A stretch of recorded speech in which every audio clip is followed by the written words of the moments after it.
সম্মানিত দিনী ভাই ও বোন, ওযু।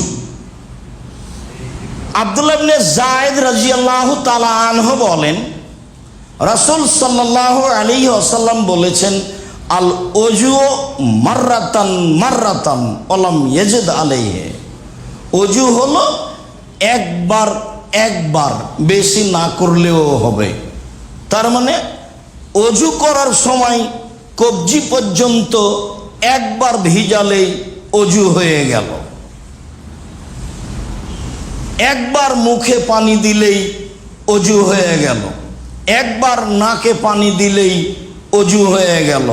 তবে বিবরণে আসবে ভালো ওযু কাকে বলে, এটা হলো এতে চলে। আব্দুল্লাহ ইবনে আব্বাস রাদিয়াল্লাহু তাআলা আনহু বলেন, রাসূল সাল্লাল্লাহু আলাইহি সাল্লাম বলেছেন, আল ওযু মাররাতাইনে মাররাতাইনে। ওযু হলো দুইবার দুইবার করে, প্রত্যেকটা অঙ্গ একবার পানি দিয়ে ধুয়ে নেওয়ার পরে আর একবার পানি দিয়ে ধুয়ে নেওয়া হচ্ছে দ্বিতীয়বার ধোয়া, তাই হলো ওযু দুইবার দুইবার করে। বুখারী মুসলিম। উসমান রাদিয়াল্লাহু তাআলা আনহু একদা ওযু করছিলেন ফিল মাকাদে, মদিনার একটা মাকাদ নামক জায়গায়। তিনি বললেন, আলা উরিয়াকুম ওযুয়া রাসূলিল্লাহ সাল্লাল্লাহু আলাইহি সাল্লাম, আমি আপনাদেরকে কি রাসূলের ওযু দেখাবো না? রাসূল কিভাবে ওযু করতেন তার বাস্তবতা আমি আপনাদের দেখাই। তখন উসমান রাদিয়াল্লাহু তাআলা আনহু ওযু করলেন, আর ওযু করলেন তাওয়াদ্দা সালাসান, তিনবার করে, যার নাম ইসবাগুল ওযু। রাসূল সাল্লাল্লাহু আলাইহি ওয়াসাল্লাম তিনবার করে ওযু করতেন, তবে একবার করেও রাসূলের ওযু, দুইবার করেও রাসূলের ওযু, তিনবার করেও রাসূলের ওযু। উসমান রাদিয়াল্লাহু তাআলা আনহু যখন ওযু দেখালেন, তখন তিনি বললেন, এইটা হলো আল্লাহর নবীর ওযু, যেটা আমি দেখালাম, অঙ্গগুলি তিনবার করে ধৌত করলাম। সব হাদিস ধারাবাহিকভাবে বুখারী মুসলিম। কিলা লে আব্দুল্লাহ ইবনে যায়েদ, আব্দুল্লাহ ইবনে যায়েদকে বলা হয়েছিল, কাইফা কানা নবী সাল্লাল্লাহু আলাইহি ওয়াসাল্লাম ইয়াতাওয়াদ্দাউ, আল্লাহর নবী কিভাবে ওযু করতেন তার বাস্তব একটু দেখাবেন? আল্লাহর নবী কিভাবে ওযু করতেন? ফাদা আবি ওযুইন, তখন তিনি ওযুর পানি নিয়ে ডাকলেন। ঠিক আছে, আমি ওযু করে বাস্তব আপনাদের দেখাই। তাহলে এটা সলাতের ওযু নয়, সাহাবীগণ আর সাহাবীগণকে তাবেঈগণকে রাসূলের ওযু বাস্তব দেখাতেন। মানে বাস্তব প্রশিক্ষণ একটা ভিন্ন জিনিস। এখন সলাতের সময় নয়, এখন বলা হলো, আপনি কি আমাদেরকে রাসূলের ওযু দেখাবেন? এইটা হলো কথা। তখন তিনি পানি আনতে বললেন, পানি নিয়ে এসে ফা আদখালা এদাইহে আও আফরাগা আলা এদাইহে, তিনি দুই হাতের উপরে পানি ঢাললেন। ফা গাসালা এদাইহে মাররাতাইনে মাররাতাইনে, তিনি দুই হাত কবজি পর্যন্ত দুইবার দুইবার করে ধুলেন।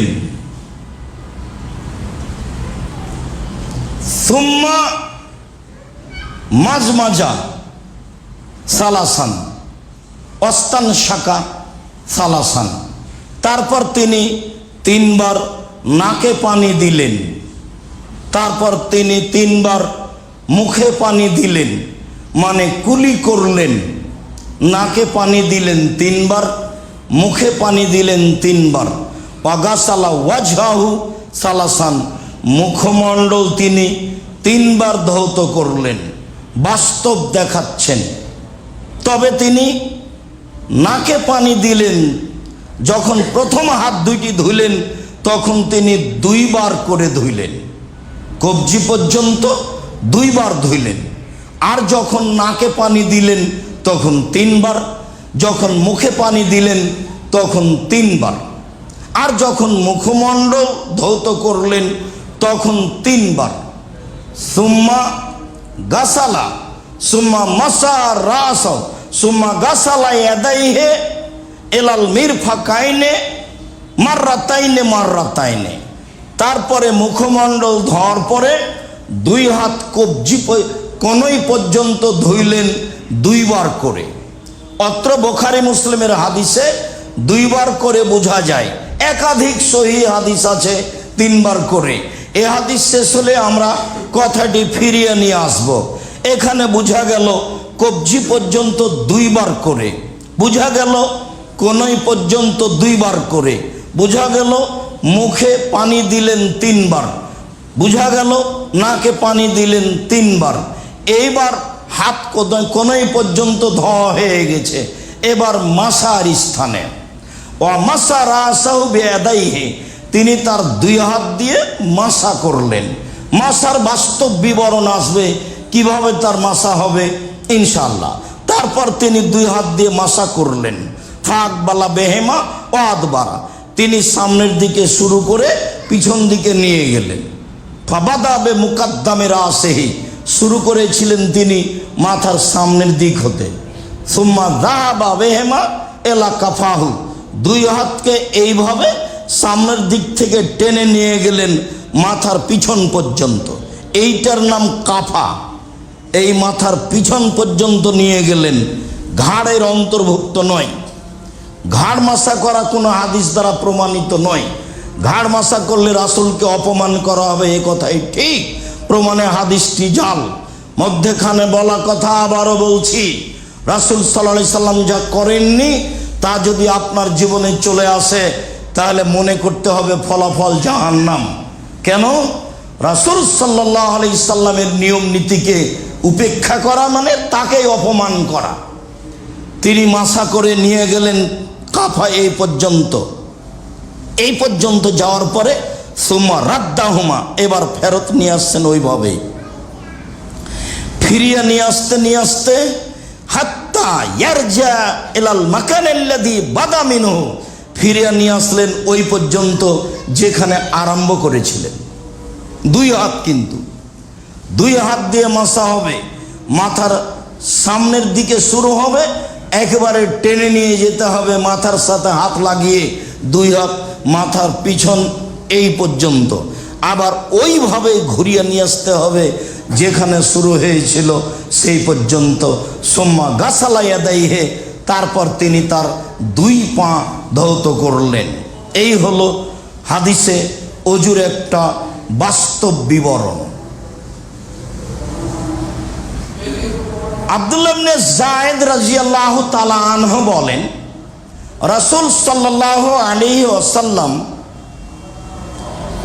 রাসূল সাল্লাল্লাহু আলাইহি সাল্লামের ওযু তিনি বাস্তব দেখাতে গিয়ে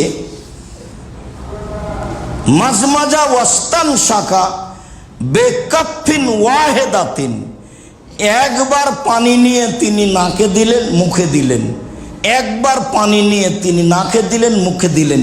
ফাফালা সালাসান, এমন করলেন তিনবার। এ হাদিস কিন্তু বুখারী মুসলিম দ্বারা প্রমাণিত। তার মানে এক কোষ পানি নিয়ে মুখে ও নাকে, আবার এক কোষ পানি নিয়ে মুখে ও নাকে, আবার এক কোষ পানি নিয়ে মুখে ও নাকে। এই বর্ণনা বেশি শুদ্ধ, একাধিক হাদিস দ্বারা প্রমাণিত। নাকের চেয়ে তিনবার, নাকের জন্য তিনবার, মুখের জন্য তিনবার এর চেয়ে, তবে এটাও সহিহ হাদিস যে মুখে নিবে তিনবার, নাকে নিবে তিনবার, এটাও সহিহ হাদিস।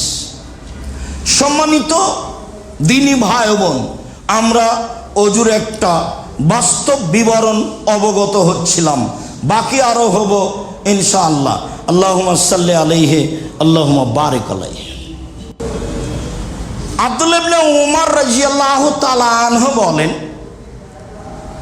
যে রাজানামা রাসূলুল্লাহ সাল্লাল্লাহু আলাইহি সাল্লাম মিন মক্কা ইলাল মদিনা, একদা আমরা রাসূলের সাথে হয়ে মক্কা থেকে মদিনায় ফিরে আসলাম।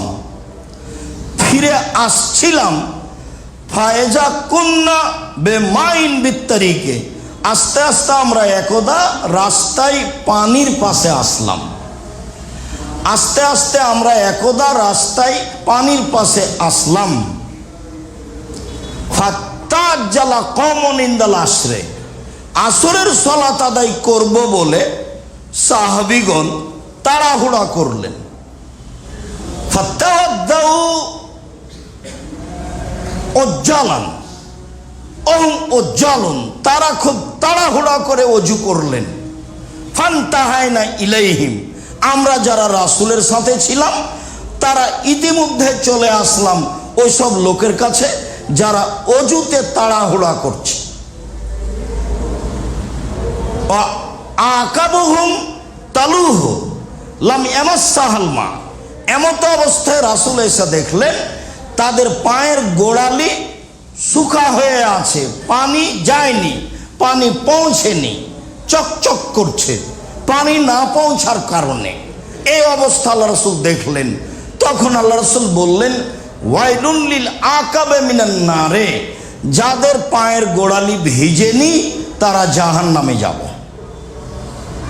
ফাসবেগুল ওজুয়া, তোমরা ভালো করে ওযু করো। এই হলো ভালো করে ওযু করো, তোমরা উত্তম সুন্দর করে ওযু করো।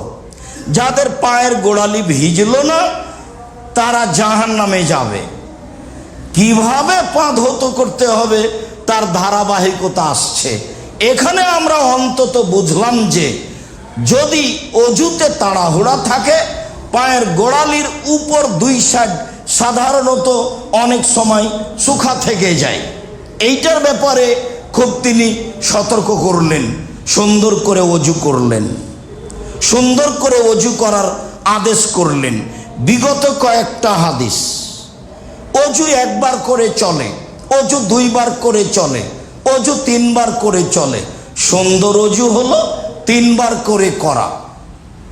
একটা অঙ্গ ধুইতে গিয়ে যদি 5 বার 7 বার পানি লাগে তবুও লাগুক, আপনি সুন্দর করে ধৌত করবেন, তারপরে আবার পানি দিবেন, এ হলো দ্বিতীয়বার ধোয়া, আবার পানি দিবেন ধোয়া জায়গায়, এ হলো তৃতীয়বার ধোয়া।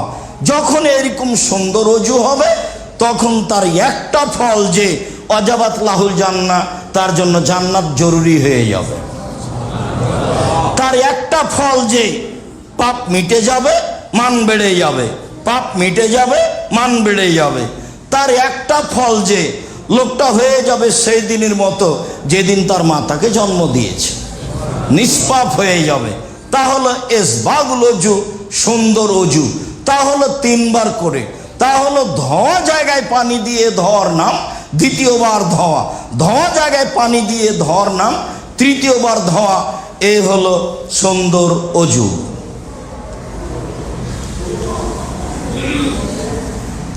আবু হাইয়া রাদিয়াল্লাহু তাআলা আনহু বলেন, রাআইতু আলিয়ান ইয়াতাওয়াদ্দাউ, আমি আলী রাদিয়াল্লাহু তাআলা আনহুকে ওযু করতে দেখলাম। অজুর এবার আর একটা বাস্তব আসছে বিবরণ। আমি আলী রাদিয়াল্লাহু তাআলা আনহুকে ওযু করতে দেখলাম। ফা গাসালা ইয়াদাইহি ফানকাহুমা, তিনি কবজি পর্যন্ত, কাফাইহে, তিনি কবজি পর্যন্ত ধুইলেন, বেশ ঝকঝকে করে পরিষ্কার করে ধুইলেন। মানে 3 বার পানি দিয়ে হাত ডলে ভালো করে ধুইলেন, তার মানে ফানকাহুমা, ভালো করে পরিষ্কার করলেন। ফা মাজমাদা সালাসান, 3 বার মুখে পানি দিলেন। তারপরে অস্তান সারা সালাসান, 3 বার নাকে পানি দিলেন। এ হাদিস ভিন্ন ভিন্ন, 3 বার মুখে, 3 বার নাকে। ওয়াগাসালা ওয়াজহাহু সালাসান, তারপরে তিনি মুখমণ্ডল 3 বার ধৌত করলেন। সুম্মা গাসালা জিরাইহি সালাসান, তারপর তিনি কবজি পর্যন্ত 2 হাত 3 বার ধৌত করলেন। সুম্মা মাসারা রাসাহু বিয়াদাইহি মাররাতান, তারপর তিনি মাথা মাসা করলেন 1 বার। সুম্মা গাসালা কাদামাইহি ইলাল কাবাইনে, তারপরে তিনি তার 2 পা টাকনু পর্যন্ত ধৌত করলেন। তখন 3 বারের বিবরণ আর আসলো না। সুন্দর ধোয়া হলি হলো, তিনি ধুইলেন টাকনু পর্যন্ত পা। সুমা কামা, অজু শেষ হলে তিনি দাঁড়িয়ে গেলেন। ফা খাজা ফাজলা তাহুরেহি, এবার তার পাত্রে বদনাই বাটিতে যে পানি ছিল, ফাসারে বাহা কায়মান, তিনি অজুর অবশিষ্ট পানিটুকু খেয়ে নিলেন, তখন তিনি দাঁড়িয়ে। এরপরে তিনি বলছেন ফাহাবাবতু আন উরিয়াকুম ওযু রাসূলিল্লাহ সাল্লাল্লাহু আলাইহি সাল্লাম, আমার মনটা চাচ্ছিল যে আমি আপনাদেরকে রাসূলের অজু দেখাবো। এই যে আপনাদেরকে আমি রাসূলের বাস্তব অজু দেখালাম। তা হলো সব অঙ্গই 3 বার করে, তবে পা উল্লেখ হয়নি। পা ভালো করে ধৌত করলেন টাকনু পর্যন্ত। যখন অজু শেষ হয়ে গেল তখন তিনি দাঁড়িয়ে গেলেন। তারপরে ওই পাত্রে যা পানি ছিল তিনি দাঁড়িয়ে সে পানি পান করে নিলেন। তাহলে নলে অজু করলে এটা হবে না, আর সুন্নাত মতো অজু করলে আসলেই পানি ভিন্নভাবে নিয়ে অজু করাই উত্তম। তাহলে রাসূল সাল্লাল্লাহু আলাইহি সাল্লামের অজুর নিয়ম বহাল থাকবে। যদি পাত্রে কিছু পানি থাকে, সম্পূর্ণ হোক যেটুকুই হোক না কেন, তা শেষে পান করা যাবে। রহস্য কল্যাণ তো অবশ্যই আছে, আমি আর আপনি জানি আর না জানি। সাহাবী বললেন আমি আপনাদেরকে রাসূলের অজু দেখাই। রাসূলের অজু দেখাতে গিয়ে তিনি এইভাবে দেখালেন। অজু শেষে তিনি দাঁড়িয়ে গেলেন, বাকি পানি তিনি দাঁড়িয়ে পান করে নিলেন। জমজমের পানি দাঁড়িয়ে পান করতে হয়। আবার এখন দেখা গেল যে অজু শেষে অজুর বাকি পানি দাঁড়িয়ে পান করা যায়। এবার অজুর পদ্ধতিতে আরো গুরুত্বপূর্ণ কথা। লাকিত ইবনে সাবেরা রাদিয়াল্লাহু তাআলা আনহু বলেন, আমি বললাম আল্লাহর নবীকে আখবিরনি আনিল ওজুয়ে, আল্লাহর নবী আমাকে অজুর একটা বিবরণ দেন তো, অজুর বিবরণ দেন। তখন আল্লাহ রাসূল প্রথম বাক্যে বললেন আসবেগিল অজুয়া, সুন্দর করে অজু করো। যখন সুন্দর শব্দটা থাকবে তখন যেন কথা ভালো করে মনে থাকে, সেটাই হলো 3 বার। 1, সুন্দর করে অজু করো। 2, খাল্লাল আসাবিয়া, হাতে পায়ের আঙ্গুলগুলি ভালো করে খিলাল করো। হাতে পায়ের আঙ্গুল ভালো করে খিলাল করো। 3, বালিগ ফিল ইস্তিনশাকে ইল্লা আন তাকুনা সায়মা, নাকে পানি দিয়ে ঝাড়ার সময় ভালো করে 3 বার পানি দিয়ে প্রয়োজনে 3 বার নাকটা ঝাড়ো। ওই কথাটা এখন ফিরে আসুক। নাকের বাঁশিতে শয়তান অবস্থান করে, অতএব বালিগ ফিল ইস্তিনশাকে, তোমরা ভালো করে সুন্দর করে গুরুত্ব সহকারে নাকে 3 বার পানি দিয়ে নাকটা ঝেড়ে অজু করো। এই বিবরণ তিনি দিলেন। যখন জিজ্ঞাসা করা হলো আমাকে অজুর বিবরণ দেন, তখন তিনি 3টা বললেন। আব্দুল্লাহ ইবনে আব্বাস রাদিয়াল্লাহু তাআলা আনহু বলেন, রাসূল সাল্লাল্লাহু আলাইহি সাল্লাম আমাকে বললেন, আব্দুল্লাহ ইবনে আব্বাস, এজা তাওয়াইদাতা, যখন তুমি অজু করবে তখন খাল্লেল আসাবিয়া ইয়াদাইকা রিজলাইকা, তোমার হাতের এবং পায়ের আঙ্গুলগুলি ভালো করে খিলাল করে নাও। আব্দুল্লাহ ইবনে আব্বাস, যখন তুমি অজু করবে তখন তোমার হাতের পায়ের আঙ্গুলগুলি ভালো করে খিলাল করে নাও, আঙ্গুল ঢুকিয়ে ধুয়ে নাও। আব্দুল্লাহ ইবনে মুস্তাওরিদ ইবনে শাদ্দাদ রাদিয়াল্লাহু তাআলা আনহু বলেন, রাআইতুন নাবিয়্য সাল্লাল্লাহু আলাইহি সাল্লাম ইয়াতাওয়াদ্দাউ, আমি আল্লাহর নবীকে অজু করতে দেখেছি। আমি দেখলাম কানা ইয়াদলুকু আসাবিয়া রিজলাইহি বিখিনসারিহি, তিনি তার পায়ের আঙ্গুলগুলি খেলাল করছিলেন বাম হাতের কনিষ্ঠ আঙ্গুল দিয়ে। এক বর্ণনায় বামের কথা উল্লেখ হয়নি, এসেছে বিখিনসারিহি, তার কনিষ্ঠ আঙ্গুল দিয়ে, ছোট আঙ্গুল দিয়ে পায়ের আঙ্গুলগুলি খিলাল করছিলেন অজু করার সময়। তাহলে আমরা তো নিয়মিত অনেক সময় কুলাতে পারি না, তাই দাঁড়িয়ে অজু করি। যদি দাঁড়িয়ে ওইভাবে অজু করি, পায়ের ওপরে পা দিয়ে ভালো করে পা ডলি, অবশ্যই এতে ধোয়া হয়ে যাবে, এটাতে সন্দেহ নেই, কিন্তু সুন্নাত মতো হবে না। সুন্নাত মতো অজু করলে ভালোভাবে বসতে হবে, আর আঙ্গুলের ছোট আঙ্গুল দিয়ে পায়ের আঙ্গুলের ভিতরে ভিতরে ঢুকিয়ে খেলাল করতে হবে, যা রাসূল সাল্লাল্লাহু আলাইহি সাল্লাম নিজে করলেন। আনাস রাদিয়াল্লাহু তাআলা আনহু বলেন, কানান নবী সাল্লাল্লাহু আলাইহি সাল্লাম ইযা তাওয়াদ্দা, যখন আল্লাহ রাসূল ওযু করতেন, আখাযা কাফফান মিনাল মায়ে ফাদখালাহু তাহাতা হানাকেহি, আল্লাহর নবী যখন ওযু করতেন, ওযুর সময়ে মুখ ধোয়ার সময়ে অতিরিক্ত এক অঞ্জলি পানি নিয়ে থুতনির নিচে দিতেন। সুম্মা ইখাল্লালু লিহিয়াতাহু, তারপর তিনি তার দাড়ি খিলাল করতেন। এটা হলো 3 বারের অতিরিক্ত একবার পানি। একবার পানি দিয়ে তিনি দাড়ি খিলাল করতেন। এরপরে তিনি বলেন, ওয়া হাকাদা আমারানি রব্বি, আমার প্রতিপালক আমাকে এইভাবে আদেশ করেছেন, আমার প্রতিপালক আমাকে এইভাবে আদেশ করেছেন। পানি নিয়ে থুতনির নিচে দিয়ে দাড়িকে খিলাল করার জন্য আদেশ করেছেন, আমার প্রতিপালক আমাকে এইভাবে আদেশ করেছেন। এ কথা মুহাম্মদ সাল্লাল্লাহু আলাইহি সাল্লাম বলেন। ইবনে আব্বাস রাদিয়াল্লাহু তাআলা আনহু বলেন, মাসাহা রাসূলুল্লাহ সাল্লাল্লাহু আলাইহি সাল্লাম রাসাহু ওয়া উজনাইহি বাতিনাহুমা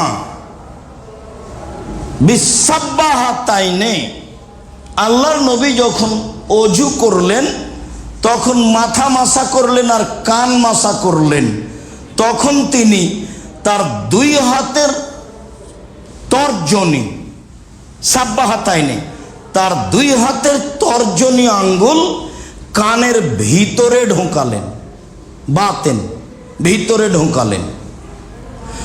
জাহেরাহেমা বে ইভামাইহে, আর বাহির মাসা করলেন বৃদ্ধ আঙ্গুল দিয়ে। কানের উপর বাহিরটা মাসা করলেন তিনি বৃদ্ধ আঙ্গুল দিয়ে, আর ভিতরটা তিনি এই তর্জনী আঙ্গুল দিয়ে। অফি রিওয়ায়াতিন, অন্য এক বর্ণনায় এসেছে, ফামাসাহা রাসূলুল্লাহ সাল্লাল্লাহু আলাইহি সাল্লাম রাসাহু ওয়া উজনাইহি, আল্লাহর নবী তার মাথা এবং 2 কান মাসা করলেন। ফা আদখালা ইসবাইহি ফি জাহরাই উজনাইহি, যখন তিনি কান মাসা করলেন তখন তার 2 তর্জনী কানের ভিতরে ঢুকিয়ে দিলেন। ফাদখালা জহুরাই ওজনাইহি, কানের গর্তের ভিতরে, কানের ভিতরে ঢুকিয়ে দিলেন। এই কথা আব্দুল্লাহ ইবনে আব্বাস রাদিয়াল্লাহু তাআলা আনহু বলেন, আমি আল্লাহর নবীকে এইভাবে কান মাসা করতে দেখলাম যখন তিনি মাথা মাসা করলেন, কান মাসা করলেন। উল্লেখ্য যে অফি রিওয়ায়াতিন, অন্য এক বর্ণনায় এসেছে, বেফজলে গায়রে ইয়াদাইহি, হাতে যেই পানি ছিল এই পানি দিয়ে তিনি কান মাসা করেননি, তিনি নতুন পানি নিয়ে কান মাসা করেছেন। তাহলে মাথার জন্য ভিন্ন পানি নিয়ে মাথা মাসা করতে হবে, কানের জন্য ভিন্ন পানি নিয়ে কান মাসা করতে হবে। আমরা বুঝছিলাম অজুর শুরু থেকে নিয়ে শেষ পর্যন্ত একটা বিবরণ কিভাবে করতে হবে, তাতে আমাদের কাছে অতীব গুরুত্বপূর্ণ অংশগুলি এসেছে।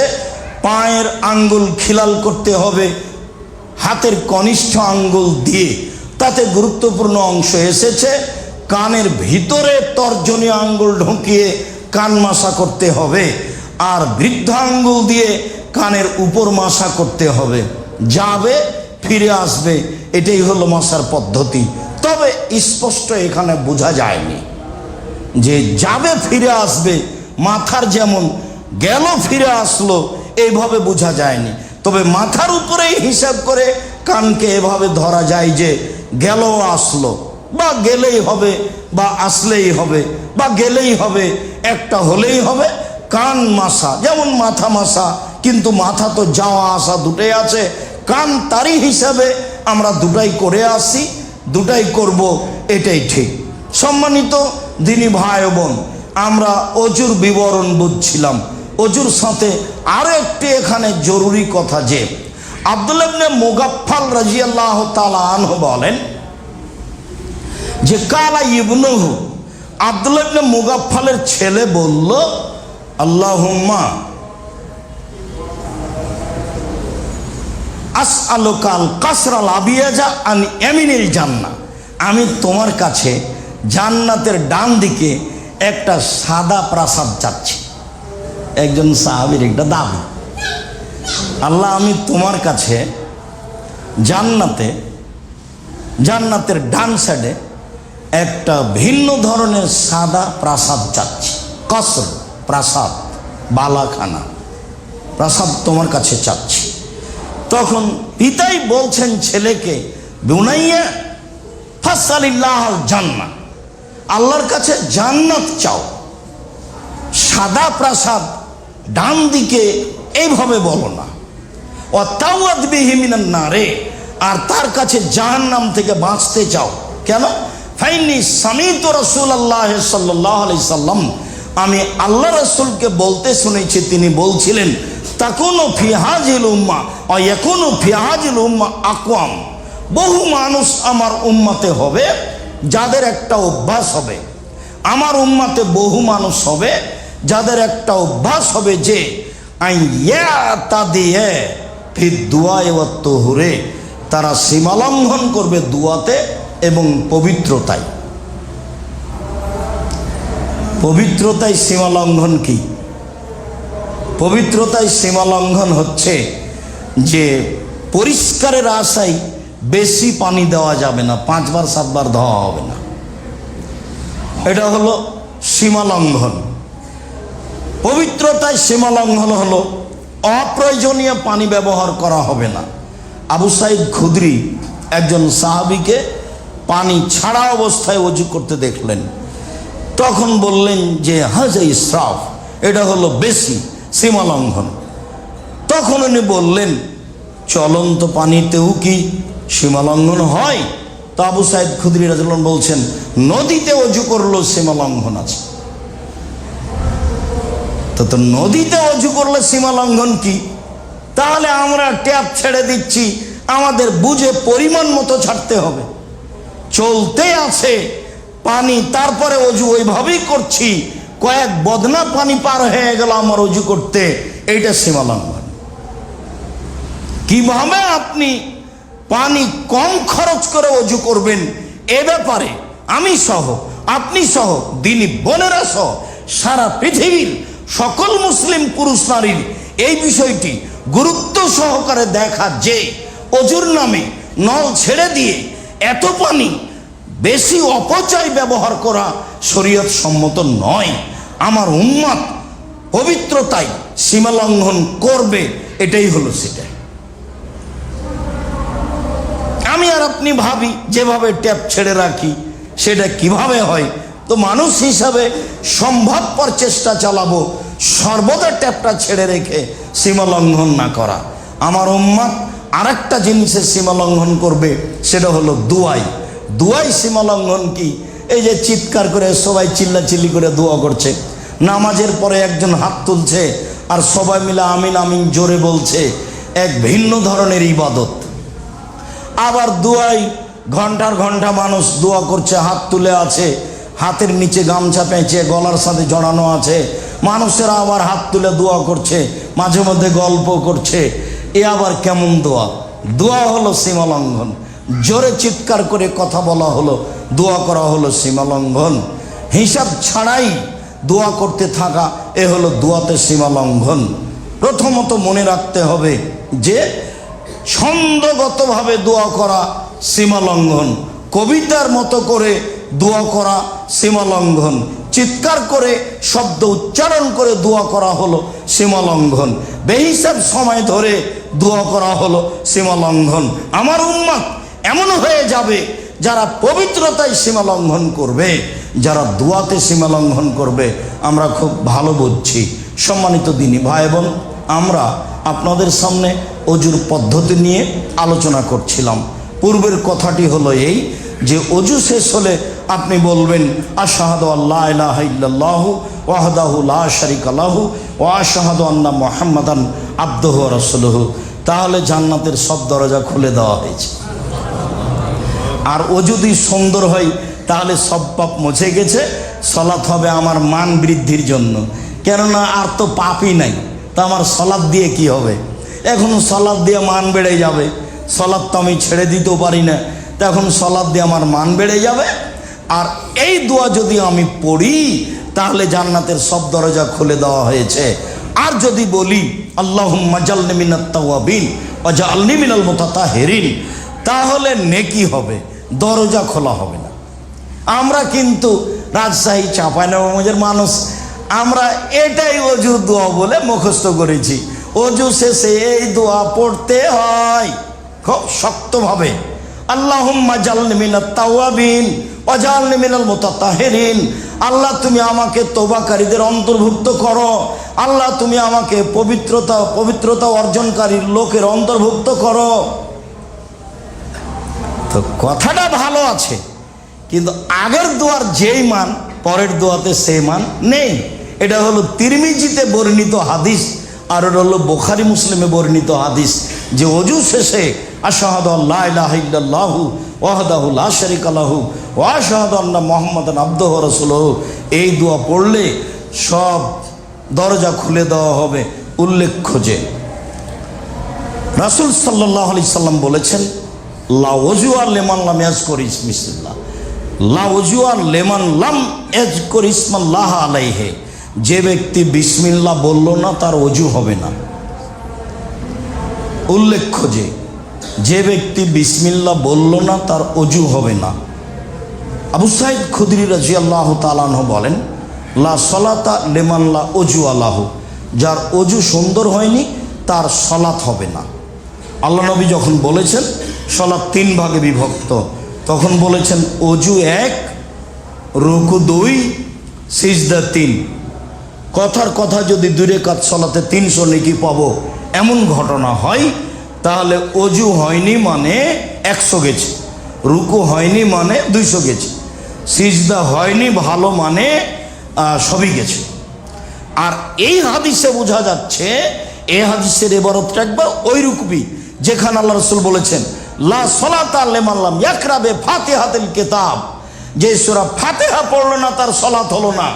ওই রকমই ভাষা, ওই অক্ষরগুলো দিয়ে, ওই ভাষা দিয়ে এটা আছে যে লা সালাতা লিমান লা ওযু লাহু, যার ওযু হয়নি তার সালাত হবে না।